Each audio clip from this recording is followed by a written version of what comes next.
Hello YouTube, Chris Klein here with Alamo Music Center in San Antonio, Texas. And today we're going to talk about MIDI controllers. As you can see, there's quite a few here in front of me. We're going to talk about all the different options that exist today, the different types of keys, controls, inputs and outputs. I mean, it's just never ending at this point. And also, look at what this is, these grid controllers and what they're used for. So stay tuned. And we're going to talk about all of these wonderful little gadgets that I have in front of me, and the big ones too. So before we jump right into these controllers, I want to talk about MIDI just for a couple of minutes, just a quick primer. Now, MIDI stands for Musical Instrument Digital Interface. It is a language, and the MIDI spec, or MIDI 1.0, has been in existence since basically 1983 when it was first introduced at NAMM. MIDI was originally developed to give standalone synthesizers, drum machines, modules the ability to communicate with each other with a common protocol, and primarily for the purpose of live performance. Now that changed, and it quickly spread into studio use, and there were many other applications that developed for the use of MIDI. Triggering lights and things of that nature. But for all intents and purposes, its primary function was, once again, to allow different keyboards from different companies to communicate over a common language. And it was so good that we're still using the original version today. Now, the 2.0 spec is in the works. I'm not going to get into that. But basically, that's MIDI in a nutshell. It's a language. You've got 16 channels that the keyboards, drum machines, grid controllers, whatever you have can communicate with each other. And it also communicates over USB now and other protocols. So let's talk about some of these keyboards. So as you can see in front of me, I have a few controllers in different sizes, different configurations. We have these smaller controllers from Arturia. These are very, very different from each other. We have the Launchpad Mini from Novation. I'll talk about this as well. And then behind me, I have Arturia's KeyLab 49 Mark II, 49 keys, and then the KeyLab 88, which is 88 keys, and these are weighted. These are synthesizer keys, weighted keys. They both feel great, really, really cool. So what kinds of things do you need to look for in a MIDI controller? And that can be any number of parameters: keys, controls, the size, what kind of connectivity it offers on the back of the device or from the front in some cases. Do I need a grid controller? Am I working with Ableton? Am I a super duper pro? I want weighted keys. I'm going to be doing lots of soloing. I need all 88. It depends. And I can't tell you which ones you need or which one you need, but what I can show you is what they all offer. So what I want to do is I want to start with this, the MiniLab. Now this is from Arturia. As you can see, it has the mini keys, 8 pads, 2 banks, so you really have 16 pads, and then you have 16 rotary controllers as well, which will allow you to control different parameters within a software synthesizer or other parameters that might exist within your DAW. Now, it also has your pitch bend and modulation. All these things are very important. Sustain input on the back, as well as MIDI over USB. This is ultra portable. Has lots of different controls. So if you are working with, let's say you're working with like a Minimoog emulator in the box, in the computer, in Ableton or Pro Tools or Fruity Loops or whatever, working with the mouse and controlling, your cutoff frequency, whatever, it's kind of clunky, honestly. And so having these knobs, having some kind of tactile control surface to work with is really, really cool. It kind of puts you back into that analog mindset where when you turn a knob, you're actually controlling the electricity on the synth, which to me, I've got to have that. Otherwise, I'm going to go crazy with my hand on the mouse all the time. It just doesn't feel natural. Now, the KeyStep from Arturia, as you can see, doesn't have all these different knobs and different pads, okay? And when we turn around and look at the back of this keyboard, where the MiniLab only had the sustain input and the USB, well, with this we have sustain, we have CV or control voltage outputs, mod, gate, pitch. We also have sync out and in. So this will play with the Volca series or other devices that actually support that protocol. And it has the original standard 5-pin MIDI DIN, an output and input. So you might be thinking, well, why would I need to have a MIDI out and in or a standard 5-pin in as well as my USB? Well, that's actually, it's a good question and it's really easy to answer. This is not just a MIDI controller, but it's also a sequencer and an arpeggiator, right?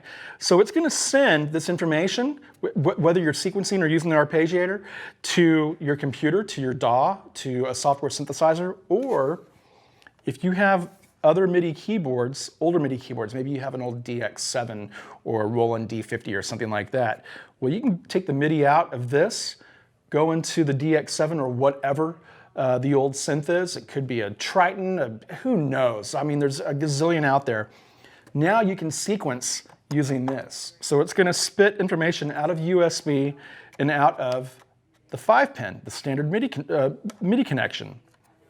But not only that, you know, a lot of you are probably playing with the modular world and you like to be a little more hands-on with your gear.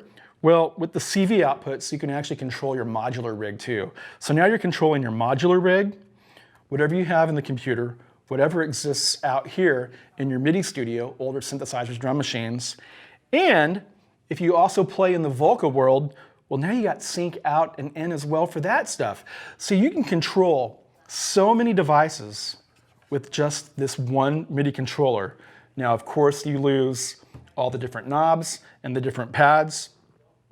But chances are, if you have this, you probably have something like this, or maybe something a little bit bigger in your rig already as a master controller.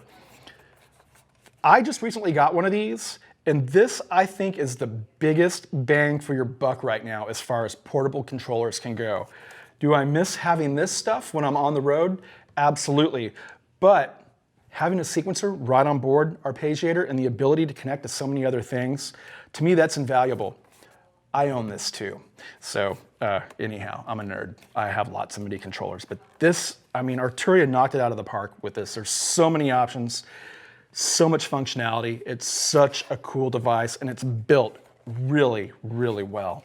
And so behind me, I have a couple of the larger offerings from Arturia. I've got the KeyLab 49 Mark II and the KeyLab 88. Now, once again, the 88 has weighted keys, the 49, they're synth style keys. Really, really fast, real springy, great for doing really, really fast leads.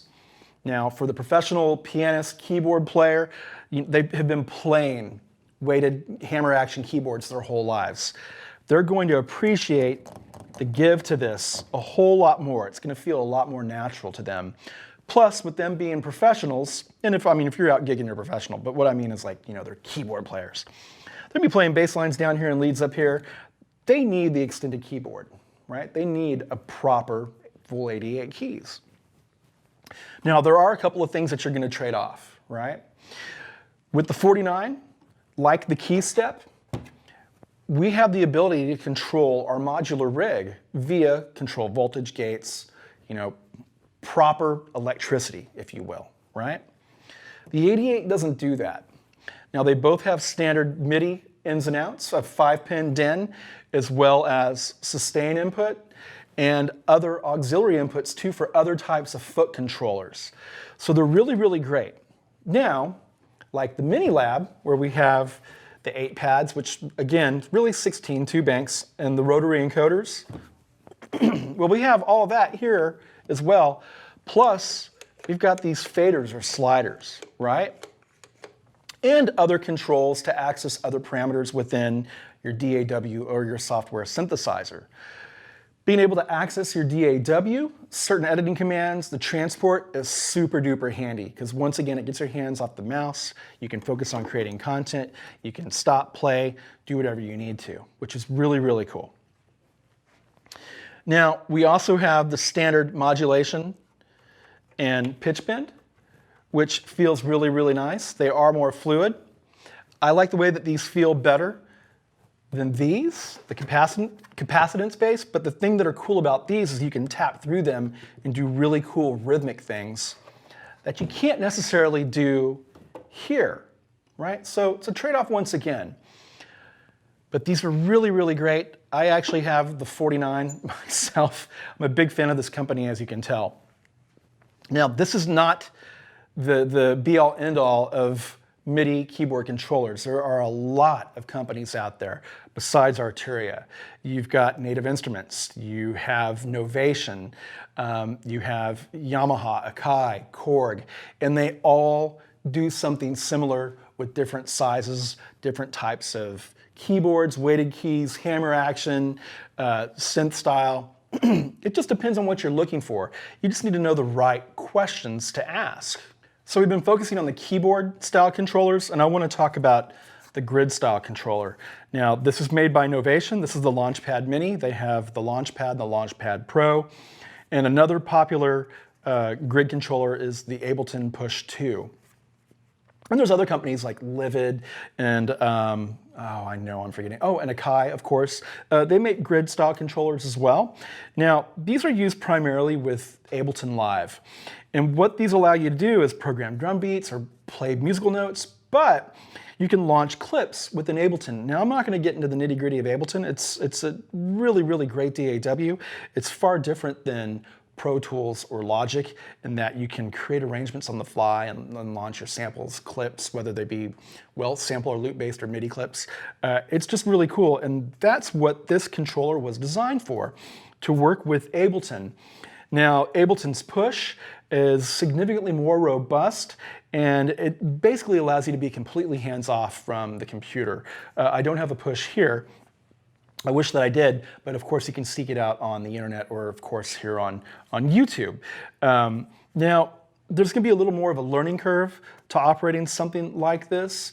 With the standard keyboard controller, you're probably going to play a synthesizer or a sampler or Ivory, a piano emulator or something like that. Something that is traditionally associated with a keyboard.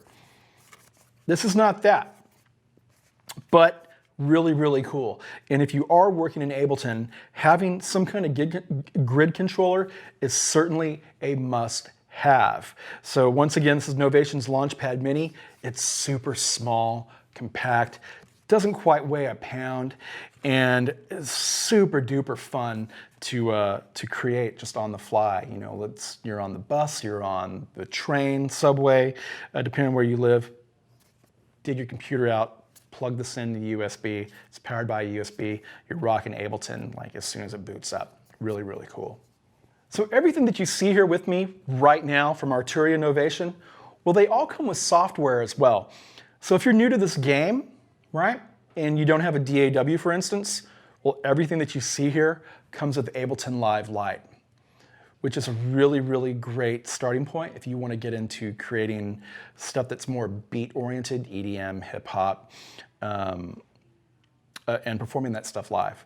So these all come with Ableton Live Lite, which is a huge bonus. Now, the Arturia keyboards also come with their own software, Analog Lab or Analog Lab Lite, which is basically a cross-section of all of their software emulations. So you basically have a Mini Moog, a Moog Modular, you have an ARP 2600, a DX7, I mean, it goes on and on. Jupiter 8, Prophet 5, EMS Synthy, Synclavier. I mean, there's, I think, 22, 23 different emulations in Arturia's arsenal at this point. And so each of these come with a really big cross-section of that at no additional cost. So the value is immense. Each of those individual packages from Arturia are anywhere from $99 to $149 per instrument. So getting all of those bundled in, now they're not fully wide open where you can completely tweak them, but the parameters that you are most likely going to want to tweak, you can make that happen. So it exists there. And Novation, their products come with other software as well. Ableton Live Lite as well as some of Novation's software synthesizers. So whenever you buy one of these, they're kind of giving you the ability to start creating right out of the box. Register the product, download the software, install it, and you're rocking and rolling really, really fast, which is really, really cool. And again, with some of these, you have extended DAW control, so you can control whatever you're working in, Ableton, Pro Tools, yada, yada, yada. There are quite a few out there. I can't make that decision for you, but hopefully at this point, you have a pretty good idea of where you need to go with these controllers and what kinds of questions you need to ask. Inputs and outputs, MIDI, CV, rotary encoders, pads, key size, weighted, not weighted. That's pretty much it for this video. So we'll stop here. All right, so thanks for tuning in today. Hopefully you have a better understanding of what MIDI is and what these controllers can do for you. And before I totally sign out, I want to wish this band, A Certain Ratio, a happy 40 years. They've been going at it for 40 years. They are post-punk, post-funk icons. You need to look into them. Really big on the acid house scene. So they were right there at the beginning of MIDI as well. I know this might seem irrelevant, but trust me, it makes sense. If you have any questions, please reach out to us. You can actually ask us questions in the comments below, or you can call, email. Once again, smoke signals, however you feel you need to get your message across. And with that, I'm signing off.